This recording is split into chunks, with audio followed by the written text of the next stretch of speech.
नमस्कार साथियों। तो अगर बात आती है घुमक्कड़ों की, यात्रियों की बात आती है, तो सबसे पहले नाम आता है इब्न बतूता का। वैसे चाइनीज यात्री फाइहान भी आए थे हमारे भारत में और वेसांग भी आए थे हमारे भारत में। लेकिन जो सबसे बड़ा घुमक्कड़ यात्री है वो कौन हुआ? अगर इस दुनिया का सबसे बड़ा घुमक्कड़ यात्री किसी को कहा जाता है घुमक्कड़, तो वो है इब्न बतूता। इब्न बतूता ने अपनी जिंदगी में लगभग 30 साल की उम्र तक उसने 30 साल की उम्र तक उसने लगभग 1 लाख मील का सफर तय किया हुआ था। 1 लाख मील जो है वो चला था। और मैं अब इब्न बतूता के बारे में आपको बता दूं, वो भारत में भी आया था। उस समय तुगलक वंश चला हुआ था।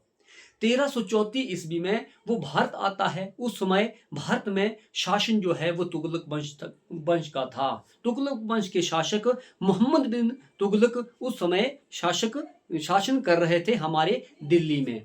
तो जो इब्न बतूता है उनके बारे में मैं पूरा आपको डिटेल से बताता हूँ। इब्न बतूता जो है वो अफ्रीका के एक मोरक्को देश है। अफ्रीका में कौन सा देश है? मोरक्को देश। यहां मैं लिख देता हूं, मोरक्को देश।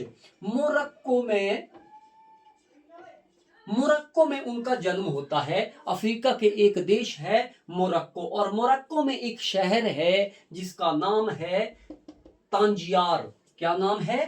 तांजियार।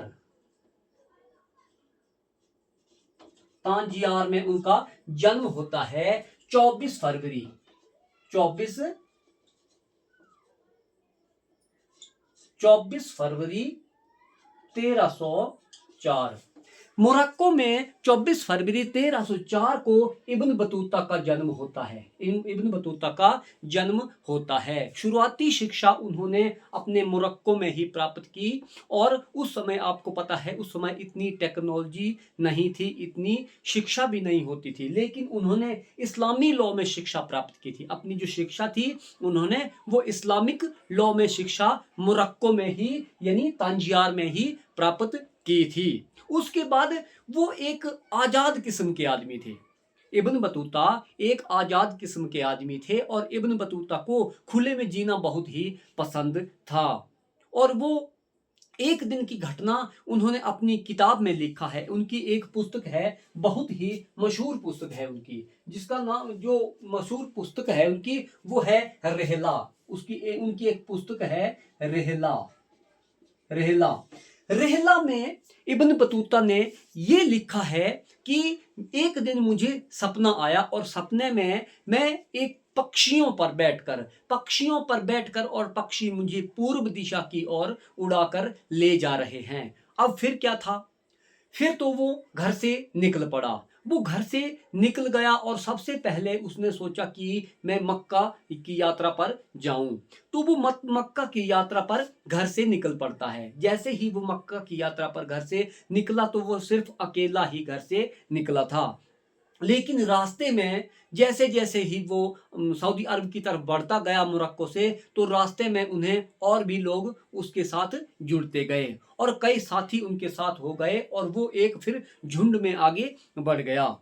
जैसे ही वो वहां पहुंच गया, मक्का में पहुंचा, तो मक्का उसे बहुत ही अच्छा लगा। वहां पर उसने मक्का में लगभग 3 साल तक वो मक्का में रहा। इब्न बतूता मक्का में कितने साल रहा? लगभग 3 साल तक वहां पर रहा। और उसकी एक विशेषता रही की थी कि वो एक जहां भी जाता था वहां पर शादियां करता था। मक्का में भी उसने शादी की थी और वहां पर भी बच्चे को छोड़कर वो फिर मध्य एशिया की तरफ आ जाता है। जैसे पैसिफिक सी जो है, सागर को, पैसिफिक सागर को पार करके वो मध्य एशिया की तरफ बढ़ता है और वहां पर वो अपनी बीवी को छोड़ के आगे बढ़ता है। लगभग अपने जीवन काल में उसने लगभग 10 शादियां की थी। इब्न बतूता ने 10 शादियां की थी। इब्न बतूता का नाम इब्न बतूता ही नहीं था, उसका बहुत लंबा नाम था। यहां मैंने लिखा हुआ है, उसका नाम था शम्स अल दीन अबू अब्दुल्ला मोहम्मद इब्न अब्दुल्ला इब्न मोहम्मद इब्न इब्राहिम इब्न मोहम्मद यूसुफ लाबती अल तानजी इब्न बतूता था। इतना बहुत बड़ा लंबा नाम था, जैसे हमारे हिंदुस्तान के 28 राज्यों के नाम को मिलाकर भी इतना नाम नहीं होता है। तो इतना बड़ा नाम था इब्न बतूता का। फिर क्या था, फिर वो जब मक्का मदीना से आगे बढ़ता है तो वो मध्य एशिया की तरफ बढ़ता है और अंत में वो फिर अफगानिस्तान के हिंदू कुश पर्वत को पार करके हिंदुस्तान में चला आता है। हिंदुस्तान में आने के बाद वो फिर 1334 ईस्वी में वो दिल्ली की ओर उसका रुख होता है और दिल्ली में उस समय शासन कर रहे थे मोहम्मद बिन तुगलक। कौन? मोहम्मद मोहम्मद मोहम्मद बिन तुगलक। मोहम्मद बिन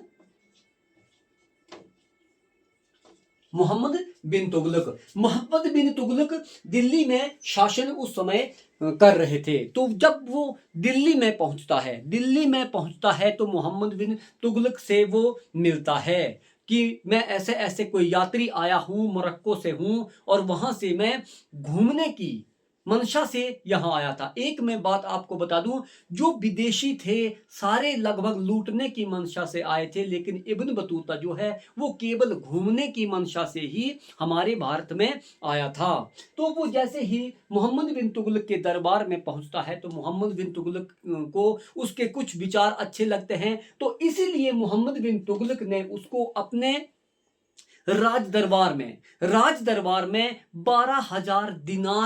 12,000 दिनार देकर उसको अपना शाही काजी के रूप में वहां पर रख लिया। वहां पर शाही काजी के पद पर वहां पर उसको रख लेता है। कौन? मोहम्मद बिन तुगलक। फिर क्या था, फिर धीरे धीरे उसकी जिंदगी आगे बढ़ने लगी, लेकिन उसने फिर अपनी किताब में रहला में लिखा है कि जो सुल्तान था, सुल्तान कभी ऐसा करता था कि एक दिन किसी को हर एक दिन किसी को वो लखपति बना देता था, इतना धन दे देता था कि अमुक आदमी, आगे वाला आदमी उसके काबिल है या नहीं है, इसकी सोच वो सुल्तान नहीं रखता था, अर्थात मोहम्मद बिन तुगलक नहीं रखता था। तो एक दिन में लगभग दूसरे चरण में वो ऐसा करता था कि एक आदमी को मृत्यु दंड जरूर देता था मोहम्मद बिन तुगलक। तो जैसे ही कोई अपनी सफाई के बारे में कहता था तो उसकी सजा दोगुनी कर दी जाती थी, अर्थात उसके मृत्यु दंड को तड़फा तड़फा के दिया जाता था। इसी कारण किसी को भी मृत्यु दंड दिया जाता था तो वो अपनी मर्जी से ही उसको स्वीकार कर लेता था ताकि उसकी जो मृत्यु है वो आसान हो जाए। तो इसी कारण से जो इब्न बतूता था वो बहुत ही चिंतित रहने लगा कि यहां पर मेरा गुजारा नहीं होगा। इसी बीच वहां पर उनकी एक सूफी संत से मुलाकात होती है। इब्न बतूता की एक मुलाकात होती है सूफी संत से, और सूफी संत जो था वो सम्राट को पसंद नहीं करता था, अर्थात सुल्तान को। उसने तो अपनी किताब में लिखा है कि सुल्तान वैसे सम्राट को कहा जाता है अरबी भाषा में, तो वो सुल्तान को पसंद नहीं करता था वो सूफी संत। और सूफी संत जब एक दिन सम्राट ने सूफी संत को अपने दरबार में बुलाया तो वो सूफी संत दरबार में नहीं गया, और फिर सिपाहियों को भेजकर, सैनिकों को भेजकर उस सूफी संत को बंदी बनाकर दरबार में पेश किया गया और उसको प्राण दंड दिया गया कि इसका सर जो है वो धड़ से अलग कर दिया जाए। तो उसको वही सजा मिली। इससे भी जो सुल्तान था उसका मन नहीं भरा और सुल्तान ने उस सारे सूफी संत के रिश्तेदारों की, यारकारों की, दोस्तों की एक लिस्ट बनाई। उस लिस्ट में नाम जो है वो इब्न बतूता का भी नाम आया। इब्न बतूता का नाम आया इसी कारण से सुल्तान ने इब्न बतूता को 3 हफ्ते के लिए नजरबंद रहने के लिए उसे कैद कर दिया। ये सजा उसे सुनाई। जब सजा सुनाई तो इब्न बतूता और भी चिंता में रहने लगा कि यहाँ पर ऐसा ना हो कि कहीं मुझे प्राण दंड भी दिया जा सकता है। अब इसी बीच वो नई नई योजनाएं बनाने लगा कि मैं यहाँ से, भारत से कैसे बाहर निकलूं, मैं हिंदुस्तान से कैसे भागूं। लेकिन इतना भी यहाँ से भागना उसे आसान नहीं लग रहा था। इसी बीच होता क्या है कि चाइना से एक 1341 में 1341 में 1341 में चाइना से एक दूत आता है, चाइना से एक दूत आता है। चाइना के राजा ने मोहम्मद बिन तुगलक को कई प्रकार के तोहफे, कई प्रकार की भेंटें जो है वो दी थी। तो दूत जो लेकर आता है 1341 में, वो आता है दिल्ली। कहां से आता है? चाइना से। चाइना से जब दिल्ली आता है तो इब्न बतूता के मन में एकदम स्ट्राइक कर गया कि यही भागने का सही अवसर है। तो उसने बादशाह के मन में ये विचार बैठा दिया कि अगर चाइना के राजा ने आपको कोई तोहफा या उपहार दिया है तो बदले में आपको भी कुछ उपहार उसको देना जरूरी है। इसी कारण उसने विचार किया, बादशाह ने विचार किया और एक फरमान जारी किया, एक फरमान जारी किया कि एक दूत को चाइना भेजा जाए कई उपहारों को लेकर, कहीं सोने चांदी रत्न जड़ितों जैसे सोने चांदी के आभूषण या उपहार लेकर एक दूत को चाइना जाना बहुत जरूरी है। इसी कारण जो है वो इब्न बतूता का नाम आया कि इब्न बतूता को कहा गया कि आपको ही चाइना जाना है और इस उपहार को चाइना के राजा को देकर फिर वापस यहाँ दिल्ली आ जाना है। तो इसी कारण से इब्न बतूता दिल्ली से निकल जाता है। जैसे ही दिल्ली से वो चाइना की तरफ निकला तो रास्ते में लुटेरों ने उस पर आक्रमण कर दिया और लुटेरों ने सारा जो धन था उसके पास वो लूट लिया और जो सारे उपहार थे, तोहफे थे, वो सब रास्ते में लूट लिए।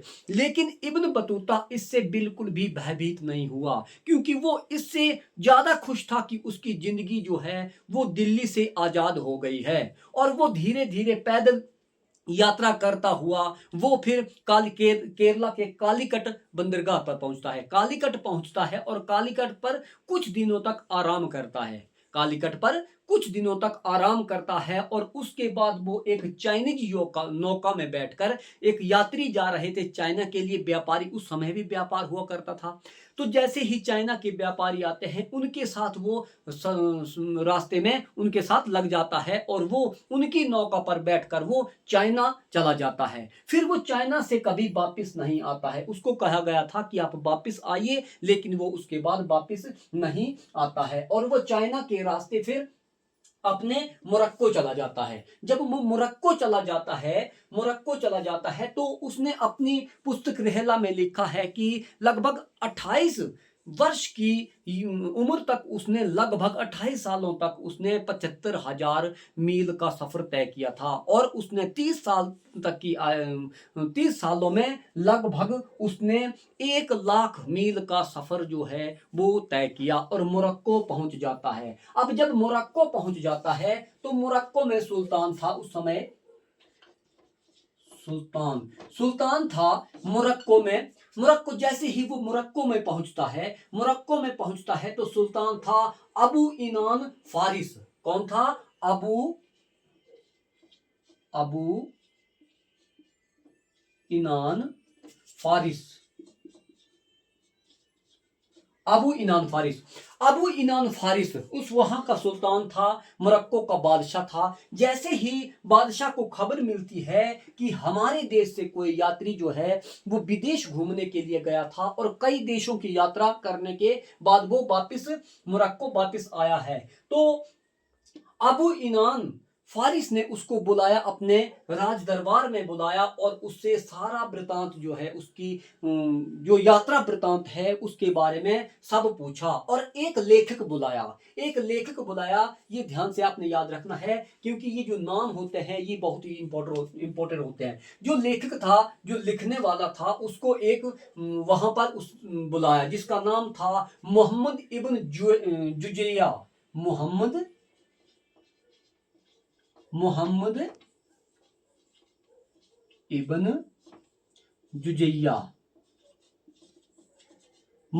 इब्न जुजैया ये लेखक था, राज दरबार का एक कवि था, लेखक था।